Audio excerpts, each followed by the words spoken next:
Donc voilà, nous sommes avec Olivier de Schriver. Est-ce que je le dis bien ? Oui, le nom est très bien prononcé. Je crée des modèles déjà depuis plus de 40 ans et j'ai préféré créer des choses qui n'ont jamais existé. Je m'inspire de la beauté féminine et de sa sensualité pour créer le fauteuil haut dans la femme. En dehors de ça, je m'inspire beaucoup de Vasarely pour créer les miroirs comme vous voyez là. En permanence, donc il faut renouveler et il faut avoir des pièces qui permettent à un peu tout le monde de pouvoir s'offrir une belle pièce.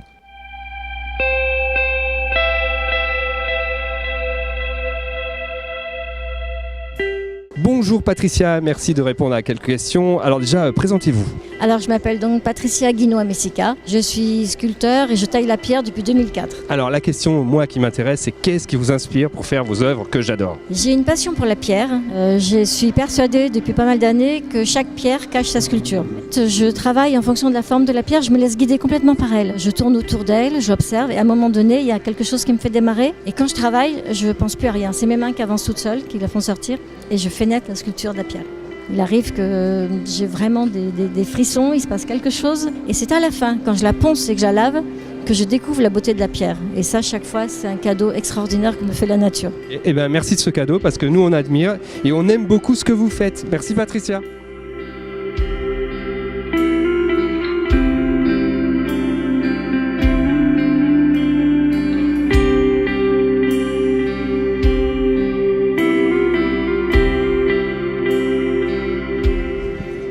Alors, bonjour Fred, tu vas bien ? Je vais toujours bien, moi, parce que ce que je présente aujourd'hui, c'est ce que je fais de la peinture au ciseau. Monsieur Bettencourt est venu dans mon atelier, a découvert près de 3000 toiles à l'atelier, 290 000 dessins, une centaine de sculptures, et il m'a dit il faut monter à Paris, quoi. J'ai pas fait les beaux-arts, donc j'ai décidé de me battre, et chaque fois qu'il y a une grande exposition, je suis là, quoi. Ça fait 65 ans que ça dure. Mon sang, j'y tiens, c'est de la peinture. C'est une bonne conclusion. Merci. Ouais, merci à toi.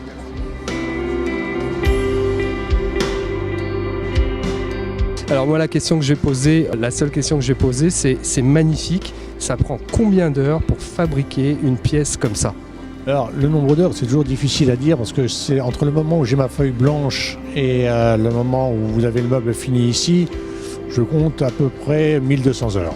Et je vois qu'il y a des échiquiers également, Sylvain. Alors les échiquiers, c'est fabriqué comment ? Alors c'est tout de la même technique, c'est-à-dire j'ai inventé une technique où j'incruste la marqueterie dans le verre pour lui donner un petit côté un petit peu plus contemporain. J'ai inventé cette technique et je fabrique aujourd'hui des meubles en verre dans lesquels j'incruste la marqueterie. Et le meuble qu'on a derrière a le petit plus puisque j'ai intégré toute la lumière dedans pour travailler avec la transparence du verre.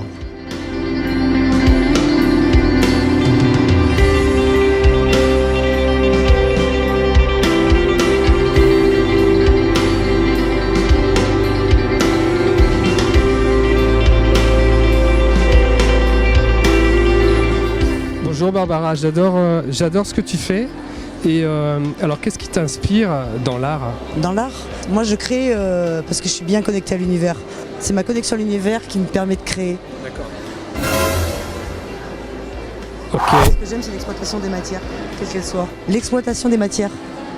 Exploiter toutes les matières, les faire fusionner entre elles, voilà. Et sans chercher à mentaliser quoi que ce soit, me laisser porter. Et donc là, on a une sculpture avec des bouts de verre, mais surtout du métal. Métal, tout à fait. Là, je suis à fond dedans. Je suis partie à fond dans le métal, la soudure, j'aime ça. Et travailler avec le verre aussi. Merci Barbara.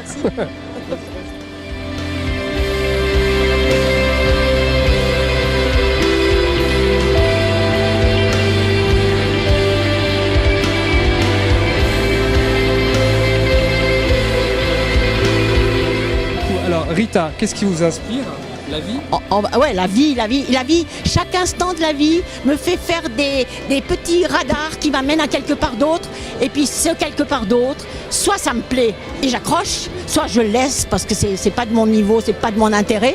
Mais il n'y a rien que je vois qui me touche pas, mais que je jette ou que je garde. Quel est votre nom ? Rita. Rita comment ? Riel. Rita Riel. Vous avez...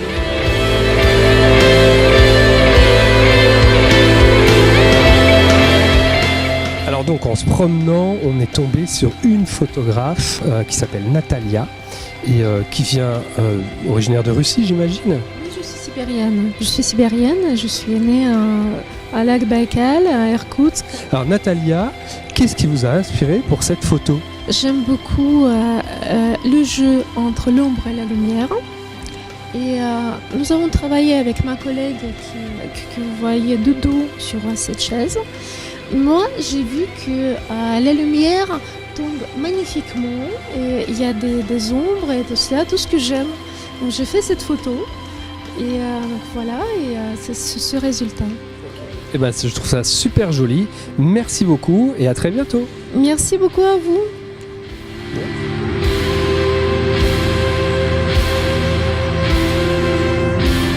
Magnifique Victoria, on est dans un endroit génial. Est-ce que tu peux m'en dire un petit peu plus? Comme tu le sais, Art et Design a déjà une expérience dans l'exposition puisque nous exposions auparavant Boulevard Daumesnil. Nous avons décidé d'investir ce magnifique lieu, comme tu as pu le constater. Et ce soir, nous avons plus de 140 tableaux. Nous, ce qui nous a plu dans cette soirée, c'est ce lieu un petit peu garage, un petit peu décalé. Et on a d'autres aventures à vous faire vivre. On a envie que les tableaux fassent le tour du monde. Donc la prochaine aventure, ça sera des tableaux dans un lieu, mais on va aussi aller dans d'autres capitales. Le même tableau va partir à Paris, à Londres, à Barcelone, peut-être en dehors de l'Europe, Miami, etc. et faire tourner les tableaux dans le monde, c'est notre souhait. L'idée, c'est de faire en sorte que l'art ne soit pas figé. Moi, j'aime l'art en mouvement. Ma part au sein d'Art et Design, c'est-à-dire d'amener une espèce de force vive, ça se ressent, je crois, au sein des artistes et au sein des expositions. Voilà, Victoria, elle est comme nous, elle pense que l'art, c'est vivant. Absolument. Merci beaucoup. Et toujours. Merci David. Victoria. Des bisous.